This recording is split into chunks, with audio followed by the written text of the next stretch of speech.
It's Thanksgiving, and I cannot believe it, but we booked a cabin for 4 days in the middle of frickin' Nebraska. What's in Nebraska, you ask? Abso-friggin-nothing, that's what. Which is exactly why I picked it. Instead of major travel for family obligations, my hubby and I decided to do something scandalous and take some time for ourselves, for our souls, to try to get back a little of who we are, or at least who we think we are, or were. Maybe this trip is a bit more needed than I thought. It's my birthday today, too, actually. But my morning is spent packing and cleaning the house so that we don't come back to a disaster. I'm already exhausted from the week so far, not to mention the entire month. My husband's health has been a real issue for the whole month. Stress levels have been so high, but we do our best to hold everything together. On top of that, my job constantly fills me with dread and stress, and the pressure from it keeps my stress levels brimming very close to the edge. It feels like at any moment I might explode. Finally, we leave the house. The road trip here, it wasn't bad, just 2.5 hours away. I drive, and even though we've left the house, I can't seem to relax yet. We arrive at our destination and explore the cabin and our surroundings. There's a fireplace, a real fireplace. This is what I'm most excited about. I miss fires so much. Fires heal my soul. I especially love outdoor fires, but an indoor one will certainly do.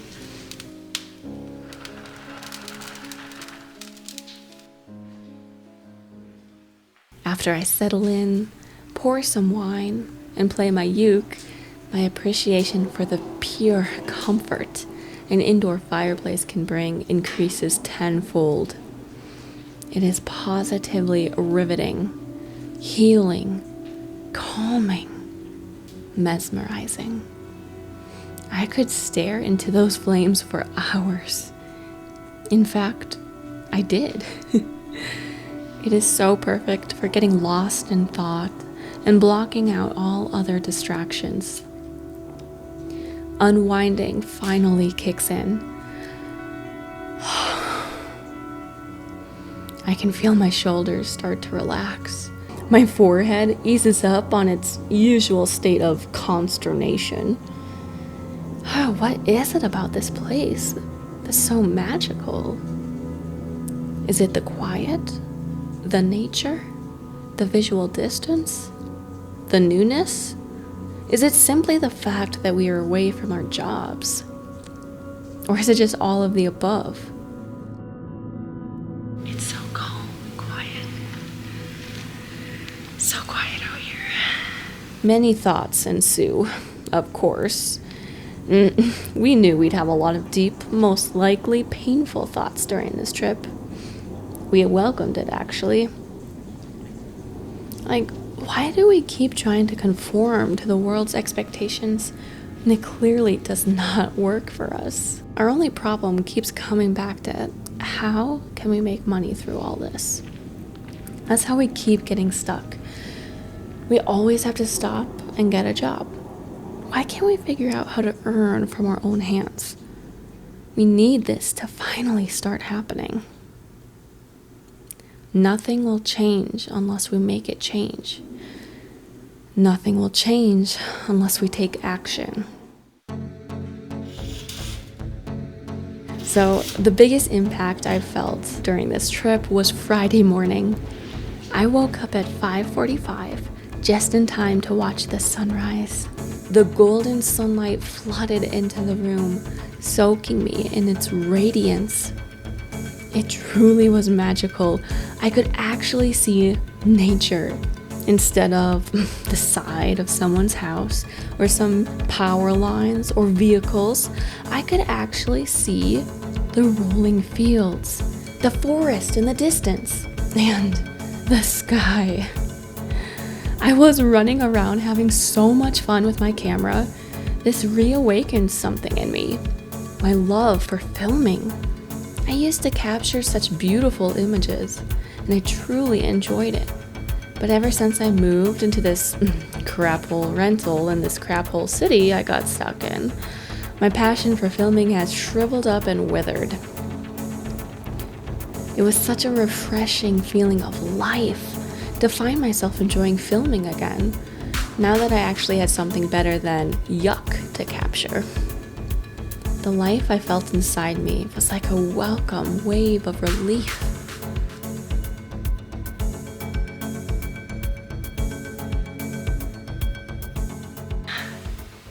Well, I think I'm gonna have more coffee.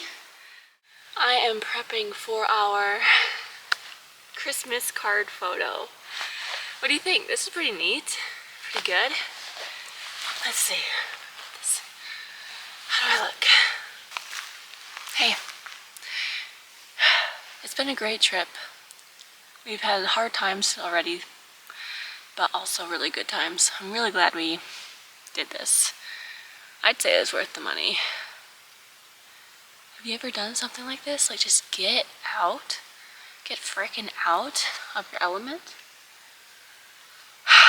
You might find that you actually enter your element.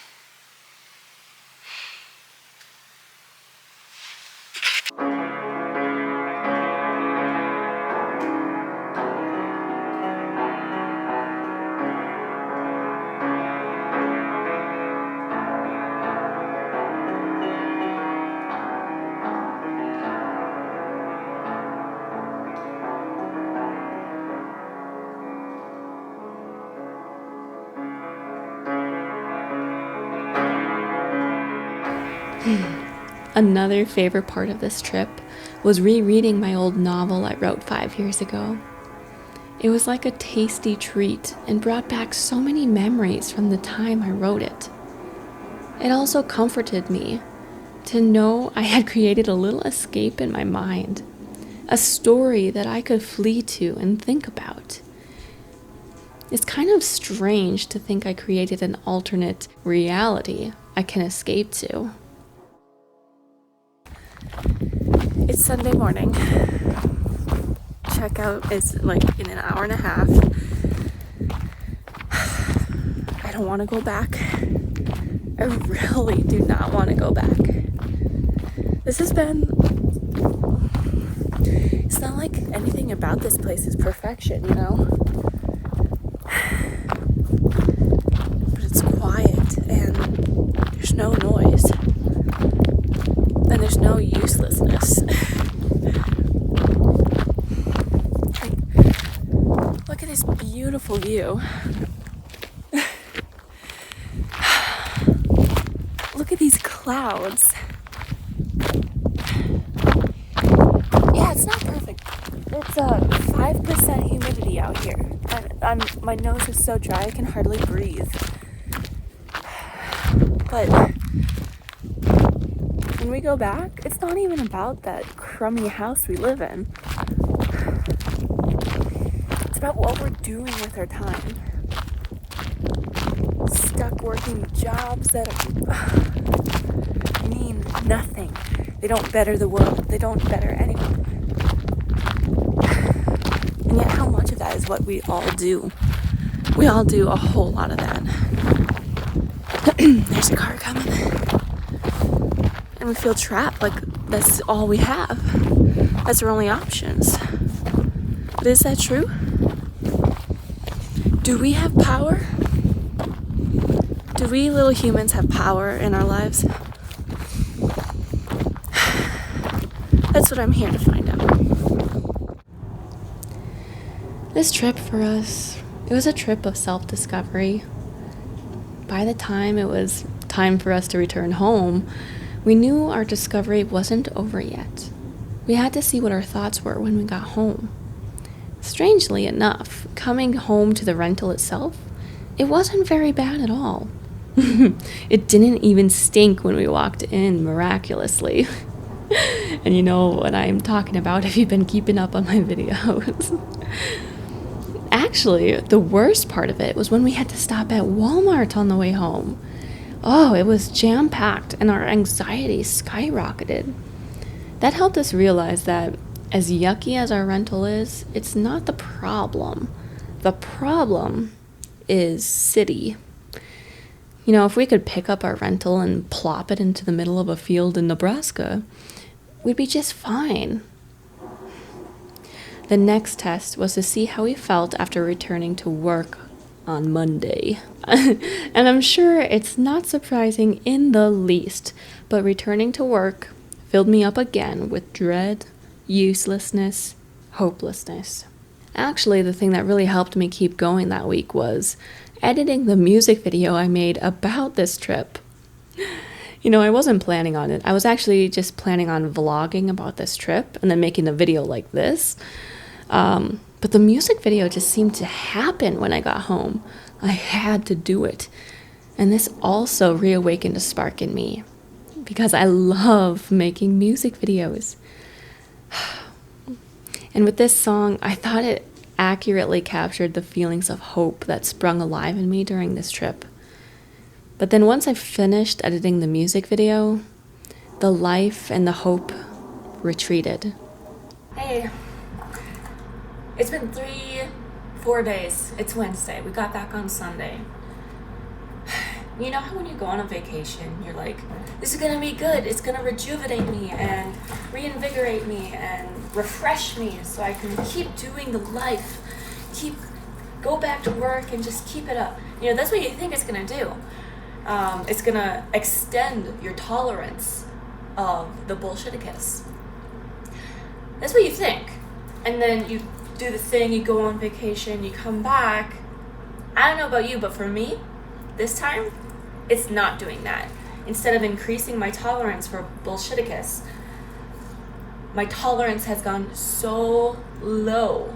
Instead of taking down my pressure so that I can withstand more bullshiticus, it's gone higher, which is not good in regards to things, just because I feel like instead of relaxing the breaking point, my breaking point is taut. Like the rope is taut and it's just, I might snap.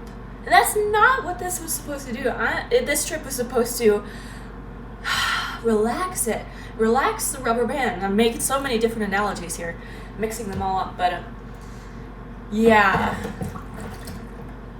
What are we doing with our lives, guys? What are we doing? I'm tired of tolerating bullshiticus. This whole project, because you know, I made that music video of our time in Nebraska, and I went through all that, and making that music video just turned my heart alive. I love making music videos, and I used to do it all the time, and now I finally got to do it again, and it just made me feel alive. And then that contrasted with what I do for work. It's just like, this doesn't make any sense. Yeah, I feel like I'm like, snap. It's not good, but maybe it is. But I gotta have something going first, so I gotta hang in there. For how long, I don't know. I don't have a plan. Back to the grind. Back to selling uselessness for a company who views me as an obedient slave. Back to pointlessness. Back to being so wiped out and spent that there's no energy for anything else.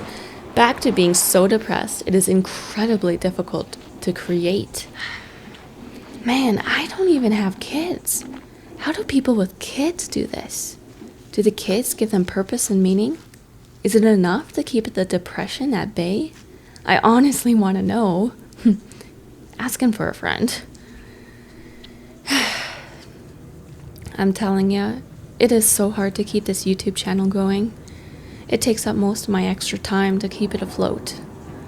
I keep doing it though, because I have hope that it will help me break free. I'm not sure how exactly, but I want to fight for it. I don't want to give up. My final remarks from this trip, friend, is this. Go on a trip like this yourself. Fight for some time where you can escape and figure out what thoughts are actually going on in there in your mind. Remember what's important to you. Remember who you are. Remember what it means to be alive for you.